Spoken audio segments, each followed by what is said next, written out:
అందరికీ నమస్కారం. మనం ఈరోజు వీడియోలో ఏం తెలుసుకోబోతున్నాము అంటే, కిసాన్ దివాస్ లేదా జాతీయ రైతుల దినోత్సవం గురించి ఒక ఎస్సే లేదా ఒక స్పీచ్ ఎలా చెప్పాలి అన్నది మనం ఈ వీడియోలో తెలుసుకుందాం.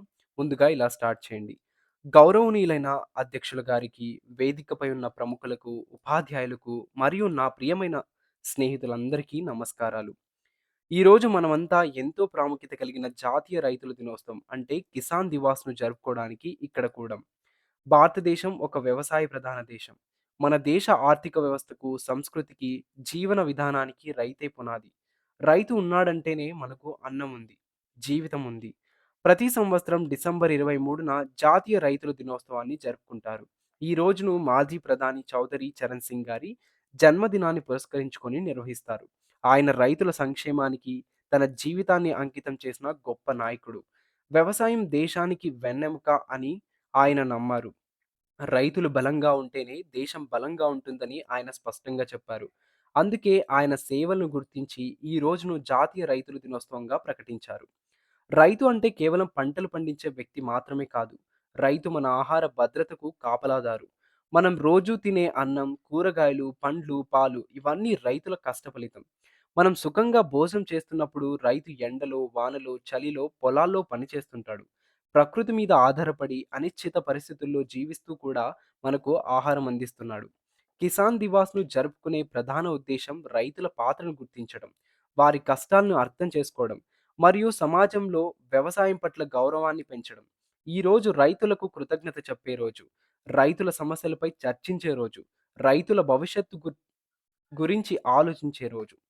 నేటి రైతులు అనేక సమస్యలు ఎదుర్కొంటున్నారు. వర్షాభావం, వరదలు, వాతావరణ మార్పులు, సాగునీటి కొరత, ఎరువుల ధరలు, సరైన మద్దతు ధర లేకపోవడం, అప్పుల భారం ఇవన్నీ రైతులను తీవ్రంగా ప్రభావితం చేస్తున్నాయి.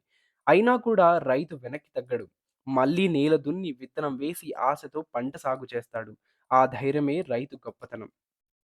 జాతీయ రైతుల దినోత్సవం సందర్భంగా దేశవ్యాప్తంగా రైతు సమావేశాలు, అవగాహన కార్యక్రమాలు, వ్యవసాయ ప్రదర్శనలు, విద్యార్థుల కోసం వ్యాసరచన మరియు ప్రసంగ పోటీలు నిర్వహిస్తారు.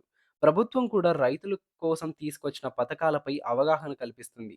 ఈ కార్యక్రమాలన్నీ రైతుల్ని ప్రోత్సహించడానికి, యువతలో వ్యవసాయం పట్ల ఆసక్తిని పెంచడానికి ఉపయోగపడతాయి.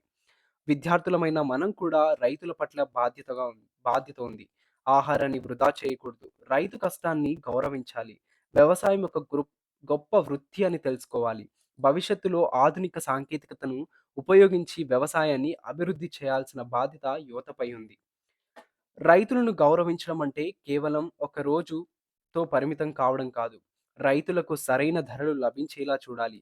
వారి శ్రమకు తగ్గిన గౌరవం ఇవ్వాలి. రైతుల సంక్షేమమే దేశ సంక్షేమమని ప్రతి ఒక్కరూ గుర్తించాలి. ముగింపుగా చెప్పాలి అంటే జాతీయ రైతుల దినోత్సవం మనకు ఒక గొప్ప సందేశాన్ని ఇస్తుంది. రైతు సంతోషంగా ఉంటే దేశం సుభిక్షంగా ఉంటుంది.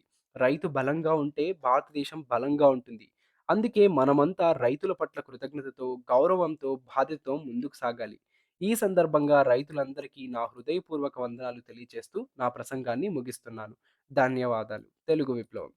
చూసారు గదా ఫ్రెండ్స్! నేను చెప్పిన ఈ కంటెంట్ మీకు నచ్చినట్లయితే సబ్స్క్రైబ్ చేయడం అస్సలు మర్చిపోవద్దు. అట్లాగే వీడియోని లైక్ చేసి షేర్ చేయండి.